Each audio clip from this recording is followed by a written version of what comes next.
Hello বন্ধুরা, কেমন আছেন সবাই? আশা করি সবাই ভালো আছেন।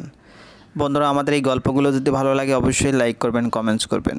চ্যানেলে যদি নতুন হয়ে থাকেন অবশ্যই সাবস্ক্রাইব করে পাশে থাকা বেল আইকনটি প্রেস করে রাখুন।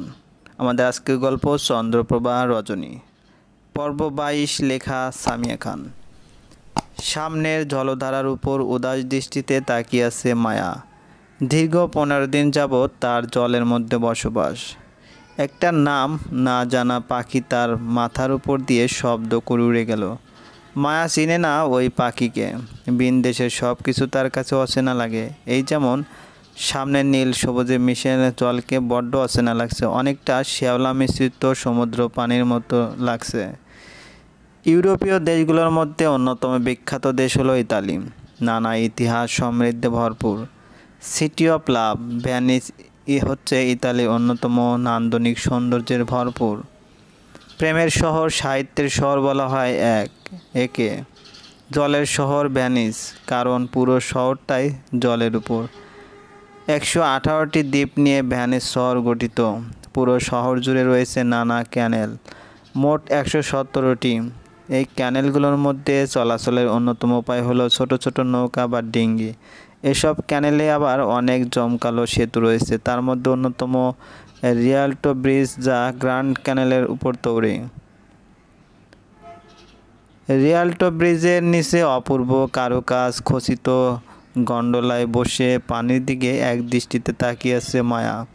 ভ্যানিসে আসার পর থেকে প্রায় প্রতিদিন লীরা মমতাকে কোথাও না কোথাও নিয়ে যায়।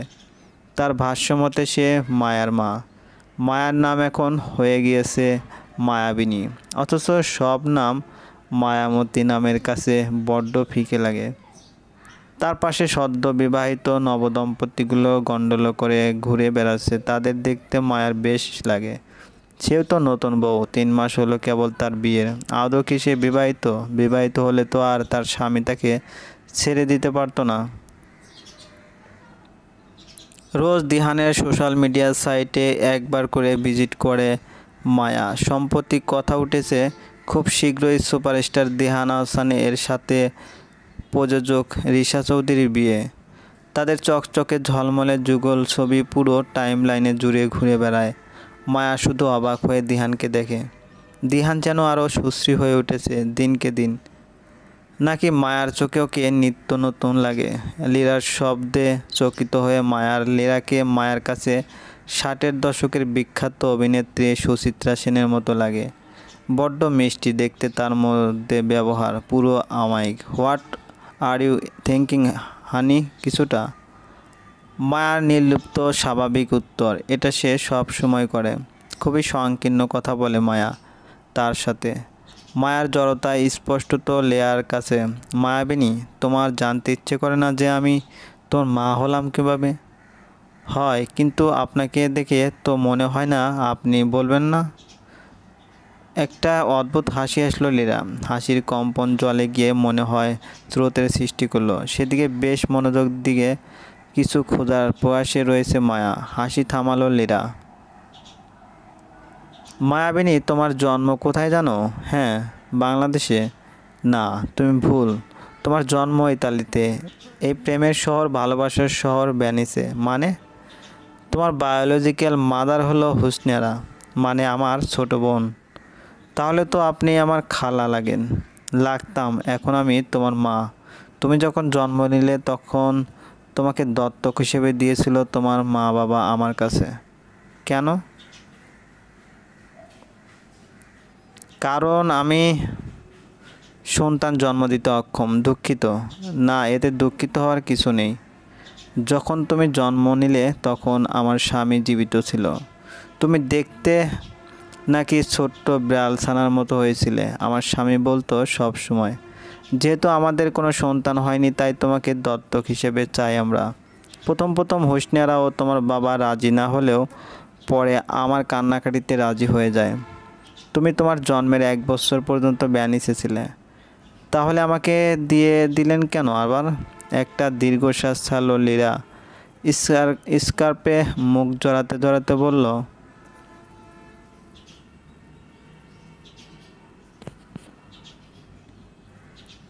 আমার স্বামী মারা যাওয়ার পর বেশ আর্থিক সমস্যা হয়েছিল এবং হুট করে হুঁশনিয়ারা কেন জানি তোমার জন্য পাগলের মতো আচরণ করত। বাধ্য হয়ে তোমার বাবা তোমাকে নিয়ে যায়।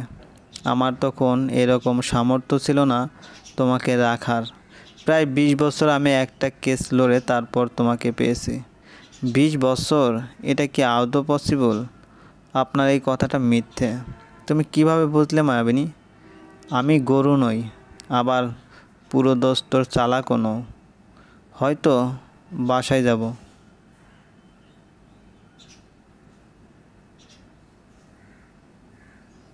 আর কিছু বলে না মায়া এবং শুনতেও চাচ্ছে না, কারণ তার মনে হচ্ছে লীরা এখন যা বলবে সব মিথ্যে।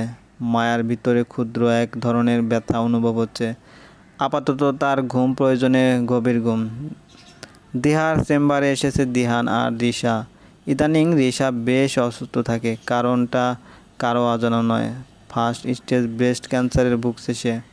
মূলত দিহার হসপিটালে সে চিকিৎসা গ্রহণ করেছে। দিহার কাছে এমনই ক্যাজুয়াল মিটের জন্য এসেছিলেন। সেখানে দিহানকেও পেয়ে যায়। এই থেকেই তিনজনে বসে কিছু আলাপ আলোচনা করছে।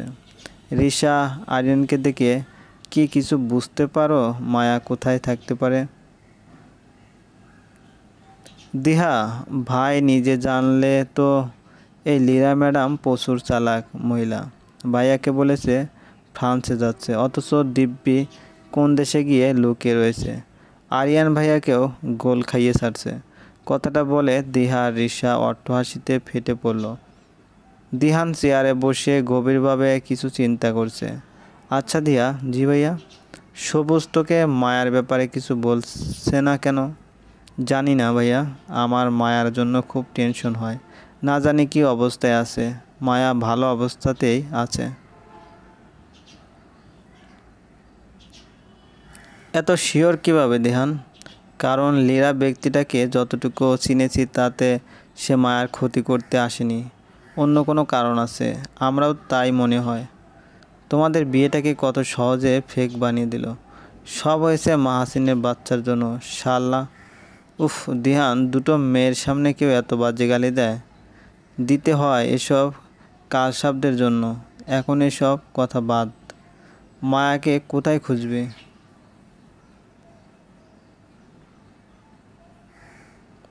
মায়া ভ্যানিস আছে, আমি জানি। মানে দিহান, তুমি কিভাবে জানলে? ওরে ফেসবুক অ্যাকাউন্টের পাসওয়ার্ড জানতাম।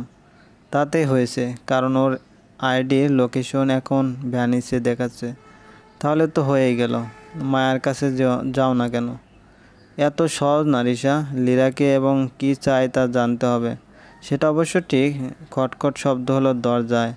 দিহা অনুমতি দিলে ভিতরে একটা ওয়ার্ড বয় ঢুকে তার হাতে একটা খাম দিল। খামের উপর সুবার নাম। খামটা খুলতে একটা রিপোর্ট বের হয়ে আসলো। রিপোর্টটা পড়ে দিহা থম মেরে গেল। কৌতূহল হয়ে দিহান জিজ্ঞেস করলো, কি হয়েছে? ভাইয়া, সুবা আপু 3 সপ্তাহ প্রেগনেন্ট। চলবে। গল্পটি ভালো লাগলে অবশ্যই লাইক করবেন, কমেন্টস করে জানিয়ে দিবেন। ধন্যবাদ, ভালো থাকবেন।